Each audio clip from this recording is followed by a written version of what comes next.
산하 국제기구의 요청에 따른 대북 지원 사업에 대해 논의할 예정입니다.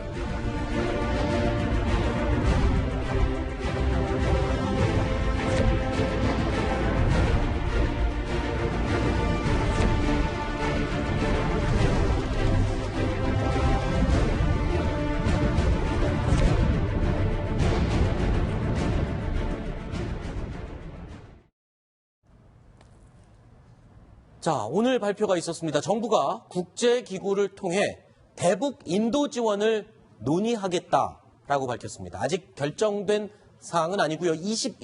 오는 21일 이 내용을 논의해서 결정한다고 합니다. 자, 어떤 내용을 어떻게 지금 지원하겠다고 하는 건지 설명을 해주시죠. 예, 유니세프, 그다음 세계 식량 계획 등에서 유엔 산하 국제기구들이요. 거기서 네. 이제 북한의 모자, 그다음에 영화, 임산부 등의 영양 강화 지원 사업들을 해오고 있습니다. 네. 근데 거기에 우리가 직접 지원을 하는 것이 아니라 유니세프나 세계 식량 계획을 통해서 한화 약 90억 원을 지원해주고, 그럼 유니세프와 세계 식량 계획에서는 물품을 영양제라든지 의료품이라든지 이런 것들을 북한에 제공하는 그런 사업에 참여할 의향이 있다. 지금 이렇게 밝혀진 겁니다. 자, 800만 달러, 우리 돈으로 하면 약 90억 원 이상에 해당되는 규모인데 지금 그랬습니다. 아이나 임산부들을 위한 지원이 다 있습니다. 구체적으로 어떤 품목들을 지원하는 건지 이재명 차장 설명을 해주시죠. 저희가 표로 잠깐 준비를 해봤는데요. 예, 아동 임산부 영양 강화 지원 사업이 있습니다. 그러니까 네. 굉장히 아무래도 궁핍한 그런 삶을 살다 보니까 임산부들이 제대로 먹지를 못하고 그래서 때문에 태아들이 굉장히 이제 건강하지 않은 거죠. 네. 그래서 영양제라든지 의료품들을 지원하는 거고요. 또 하나의 사업은 이제 백신, 그러니까 필수 의약품 이런 것들을 지원하게 됩니다. 네. 그래서 각각 한 450만 달러, 350만 달러에서 아까 말한 것처럼 총 800만 달러, 그래서 하나랑 90억 원 정도를 유니세프와 세계 식량 계획에서 북한을 지원하겠다 이런 지금 방침이 있는 겁니다. 그렇군요. 대북 인도적 지원 800만 달러 어치의 지금 아동이나 임산부의 영양 강화를 위한 지원이다. 인도적 지원은 종류가 여러 가지가 있겠습니다만 첫 번째로 지금 문재인 정부 들어서 첫 번째 인도적인 대북 지원이 되는 거 아닙니까? 그런데 이쪽 아동과 임산부 지원을 하는 데는 이유가 있을 것 같아요. 가장 첫 번째 인도적 지원이. 그렇죠. 이게 그러니까 분명히 우리 시청자들이 알아야 할 것은 우리 정부가 주는 게 아니라 국제기구의 요청을 이제 정부가 수락한 거 아니겠습니까? 그리고 아직 결정한 바는 아닌데 특히 이제 아동, 임산부, 노인 이런 아주 북한의 그 사회 취약계층은 대단히 지금 건강이나 영양 정부가 신중하게 검토하는 것은 좋다. 다만 뭐 비료나 쌀이나 당장 북한 군부가 사용한다든지 지금 뭐 핵 제재가 이루어지는 상황에서 무슨 벌크 캐시가 될 수 있는 문제를 지원하는 건 안 되겠습니다만 이런 것은 검토해 볼 필요가 있다고 봅니다. 자, 이재명 차장. 이 발표가 나왔을 때 다들 저도 그랬습니다. 궁금한 게 800만 달러? 그 큰 돈을 북한에 지원을 한다고? 다행히 그런데 돈을 주는 건 아니고 그렇습니다. 현물로 물건으로 주는 거라고. 유니세프라든지 세계식량기구 계획이 영양제라든지 식품이라든지 이런 거를 이제 제공하게 되는 거고 그것에 그러니까 우리는 돈을 주지만 결국은 북한에 전달되는 건 물품이죠. 근데 아마도 현 정부에서 아마 첫 번째 대북 사업으로 이 모자, 임산부 이런 영양을 한 것은 박근혜 전 대통령도 드레스덴 선언 때 이 얘기를 넣었었습니다. 그러니까 남북 관계에 있어서 어쨌든 그 정치적 상황과 무관하게 영양이라든지 모자라든지 임산부에 대한 지원을 계속 하겠다 하면서 똑같은 사업을 넣었습니다. 그래서 아마도 보수층의 반발이 가장 적은 사업을 선택해서 남북 관계가 물꼬를 틀려고 하는 게 아닌가 이런 생각이 듭니다. 그런데 대북 지원을 하게 되면 인도적인 지원이라 하더라도 항상 글쎄요, 이 깊이 깔려 있는 불신 때문인가요? 북한 정권에 대한 이 전용을 하거나 어떤 이 물건 또 따로 팔아서 다시 또 군비로 사용하거나 이런 방법은 혹시 쓰지 않을까? 이건 지나치는 우려인가요? 아니, 지나치는 우려 아닙니다. 아, 그래요? 저는요, 우리 정부에서 많은 걸 판단할 때 정무적 판단을 많이 하고 있거든요. 네. 근데 이 건에 대해서는 왜 북한이 핵실험을 했는데 정무적 판단을 안 하느냐는 질문을 던지고 싶어요. 네. 자, 북한이 핵실험을 했습니다. 근데 엊그저께 이상철 안보실 1차장이 전술핵 재배치 안 하겠다 이런 얘기를 해버렸죠. 그럼 북한은 나만은 안 하는구나. 그 다음 게임하기 굉장히 좋죠. 지난번에 800만 달러인가 600만 달러 북한 인구 조사하는데 지원하겠다 그랬었죠. 네. 그때도 똑같이 이렇게 하겠다 그랬어요. 무슨 인도적이라 그러다. 북한이 핵실험하니까 슬그머니 연기해 버렸죠.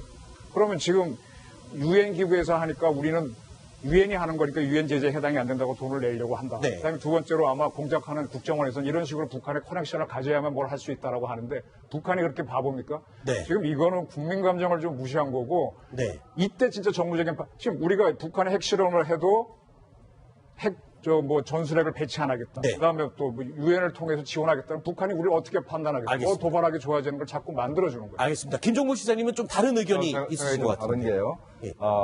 역대 정부가 네. 북한 그 정권하고 주민을 분리해서 생각하는 투트랙 전략을 많이 써왔습니다. 네. 그래서 우리가 줘가지고 북한 정권이 강해지면 문제가 되는데 네. 현재 현물로 들어가서 네. 어린아이들 백신 주고 네. 그다음에 영양실조 치료제 주고 하는 것 자체는 북한 정권을 강화시키지 않고 네. 북한 주민들한테 충분히 우리가 또 이렇게 홍보만 될 수만 있으면 네. 북한 주민들이 우리 국민들을 고마워합니다. 현재 네. 지난 9년 동안에 북한 당국이 주민들한테 우리 정부를 우리나라 대한민국 자체를 악선전해가지고 네. 북한 체제가 무너져도 한국 사람은 같이 안 살겠다고 지금 얘기하고 있는 상황이기 때문에 네. 북한 주민의 마음을 얻을 필요가 있습니다. 잠깐만요. 그러면 그런 북한이 주민들에게 아이들에게 분유와 백신과 영양제를 나눠주면서 이거는 남한 정부가 주는 것이니 고맙게 먹어라 이렇게 얘기하겠습니까? 그런 얘기 절대 안 할 것 같은데요. 저거는 모니터링을 분명히 하기 때문에 네. 유니세프가 모니터링을 합니다. 네. 모니터링을 하는데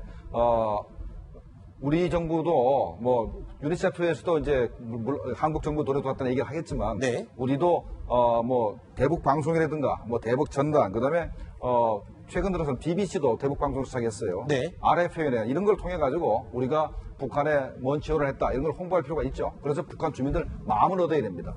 이제 제재가 심해지면 북한 체제는 저는 무너질 거라 보기 때문에 네. 무너지면 우리가 주민들을 끌어안아야죠. 네.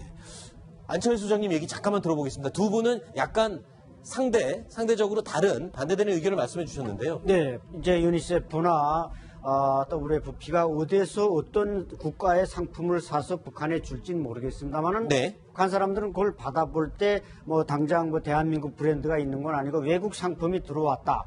그러나 이제 돈은 우리가 댔지만 유엔이 사서 주는 거니까 나름대로 현지 모니터링하러 간 분들이 설명은 하겠죠. 이것은 유엔에서 주는 거다. 그러나 대한민국이 돈을 댔다 이렇게는 분명히 말하지 않겠죠. 그러나 이제 시간이 지나서 뭔가 북한 사람들이 지금 한류 문화에 열광하고 있고 남조선 소식에 민감하니까 네. 이거 사실은 돈은 남조선이 됐다. 이렇게 네. 될 경우 이제 그 고마움을 가질 그렇군요. 것이라는 예측이지만 그게 피드백 되려면 조금 시간이 걸릴 것이고 네. 그런 것은 우리가 좀 멀리 봐야 되겠죠. 알겠습니다. 제가 이제 이 지원 문제를 한번 분석을 한번 해드릴게요. 네. 지금 북한의 우리의 친한 정부를 세워서 네. 그다음에 그거랑 통일하는 게 평화통일로 가는 길이잖아요. 네. 그건 우리가 생각하는 거고 중국은 북한 급변 사태가 나서 김정은이가 무너지면 친중 정부가 세워지길 원해요. 네. 그래서 중국이 마련하는 북한의 급변 사태 지원 대책을 하나 설명해 드릴게요. 한 몇 달 전에 압록 두만강에서 중국군이 도강 훈련 연습했다는 보도가 네. 있었어요. 그래서 북한으로 쳐들어가는 거냐고 우리 언론에 보도했는데 그게 뭔가 하면은 그게 아니고 북한에서 급변 사태가 났을 때 대북 지원을 하는 연습입니다. 네. 우리 한국에 한 3만 명 정도의 탈북자가 와 있는데 진짜 대부분의 탈북자들이 중국으로 먼저 넘어오죠. 네. 근데 중국이 거의 다 붙잡을 거 아닙니까? 네. 그중에 굉장히 똑똑한 사람들은 중국이 다 붙잡습니다. 자기네가 관리합니다. 네. 그래서 유사시가 되면 그분들을 향도 삼아서 네. 트럭에 태워갖고 한 4만 대 트럭에 태워갖고 북한 전역으로 들어가서 인도 물품을 뿌릴 겁니다. 네. 근데 우리는 급변 사태가 벌어질 때 뿌릴 방법이 없어요. 그런 걸 진지하게 고민해야지 유엔에 통해서 한다? 이거는 알겠습니다. 별 효과 없어요. 일단 이 안에 우리 뉴스탑10 내부의 패널들 사이에서도 인도적 지원에 대해서 의견이 조금 다른 것 같습니다. 그런데 하나 확실한 건 있는 것 같습니다. 이재용 차장. 예. 지금 북한이 저렇게 6차 핵실험하고 전 세계에서 유엔이 대북 제재 결의안을 통과하고 미국은 추가 제재를 하겠다라고 나오는 그 상황에서 대북 인도 지원 얘기를 하는 거는 사실 시기적으로 조금 하필 이때 아마 이 부장까지 염려하는 게 그 부분인 것 같습니다. 네. 결국은 지금 계속 코리아 패싱 이렇게 얘기해서 남한이 과연 우리 정부가 한미일 이렇게 어떤 동맹 속에서 네. 북한을 제대로 제재하고 있느냐 이런 의문이 많은 상황에서 지금 북한은 6차 핵실험을 했는데 말씀하신 청와대는 전술핵 재배치 없다 이렇게 공언을 해버렸습니다. 근데 오늘 또 오늘 문재인 대통령도 스스로 핵무기는 없다, 재배치는 없다라고 또 얘기를 했습니다. 그러니까 계속 북한에게 오히려 유리한 패를 주는 상황에서 인도적 지원까지 얘기하는 게 과연 한미일 동맹 그걸 통해서 중국을 압박하고 다시 북한의 도발을 막는데 과연 효과가 있느냐 이런 걱정들을 할 수밖에 없는 상황이 된 거죠. 네. 하지만 정부에서는 지금 분명한 건 있습니다. 그러니까 정치와는 별개로 정치적인 사안과는 별개로 대북 인도 지원은 계속 해왔던 것이었고 지금 중단된 지 한 1년 정도 채 되지 않았었죠. 그러니까 이제 중단됐던 원래 계획했던 인도 지원을 다시 재개하는 차원이다라고 설명을 하고 있습니다. 물론 시청자 여러분들께서도 대북 지원에 대해서 찬성을 하고 그래 아이들과 임산부들은 도와줘야 되지 않겠냐 이렇게 생각하시는 분들이 이걸 보셔야 계시거든요. 돼요. 박근혜 대통령이 취임하기 전에 북한이 3차 핵실험했습니다. 네. 그럼에도 불구하고 계속 드레스덴 선언해갖고 박근혜 대통령이 대북 유화로 가다가 4차 핵실험할 때 당황해가지고 사드 배치하고 뭐 하다가 엉켜가면서 촛불 시위로 무너졌거든요. 네. 지금 그 길을 거의 비슷하게 문재인 정부도 밟고 있어요. 북한이 저런 큰 실험을 했는데도 북한 지원하고 뭐 하다가 나중에 7차, 8차 하게 되면 굉장히 당황해서 급진전할 겁니다. 그러면은 엉켜버립니다. 따라서 지금 박근혜 정부의 실수를 반복하지 않으려면 좀 더 신중하게 해야 됩니다. 알겠습니다. 네. 네, 현재 제가 우려하는 것은 북한 체제가 무너져도 북한 주민들이 한국하고 같이 살자는 게 아니고 네. 중국하고 살자고 할 가능성이 높아진 게 말이죠. 네. 지난번에 탈북자가 아니고 중국에 나왔다가 잠깐 나왔다가 북한으로 돌아가는 사람들한테 네. 설문조사를 했는데 네. 니들 북한 체제가 무너지면 누구하고 살래 물어봤더니까 1등이 중국하고 산다, 2등이 북한하고 산다, 네. 3등이 한국하고 산답니다.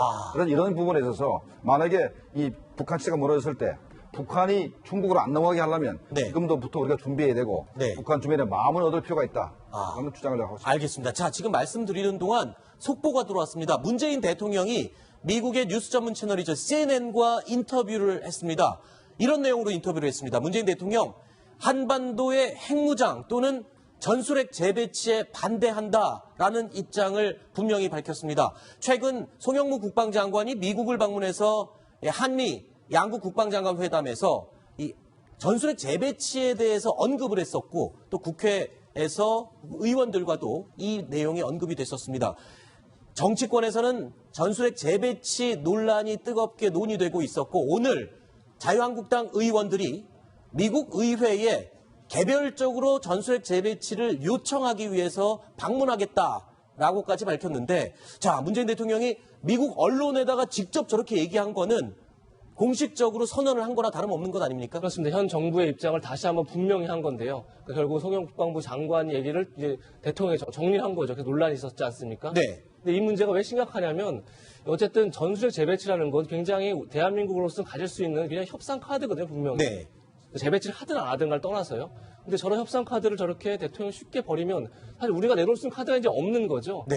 그런 점에서 조금 성급한 게 아닌가 이런 생각이 듭니다. 네. 그건요, 철저하게 NCND로 가는 겁니다. 시인도 부인도 안 하는. 네. 그러니까 이미 우리가 비핵화 선언을 옛날에 한 다음에 아주 바쁜 적이 없잖아요. 네. 그러니까 무주춤 가는 겁니다. 그래서 핵무장 할 것 같기도 하고 재배치할 것 같기도 하고 이렇게 가는 건데 이렇게 대통령이 분명히 말해버리면 우리가 너무 나이브해져가지고 북한이 대남 공세를 하기 매우 좋아집니다. 네. 자, 전술핵 재배치 문제인데 이번에 유엔 제재 결의안, 북한의 유엔 제재 결의안 2375의 마지막 문장이 한반도 비핵화인데 네. 그 앞에 뭐가 붙어 있냐면 CVID가 있어요. 네. 완전하고 아하. 검증 가능하고 네. 되돌릴 수 없는 한반도 비핵화를 추진한다라고 돼 있기 때문에 네. 그게 한반도 비핵화를 했기 때문에 네. 한국의 전술핵 재배치는 안 된다는 얘기를 유엔 차원에서 해버린 겁니다. 그렇군요. 그렇기 때문에 우리 정부의 그 입장이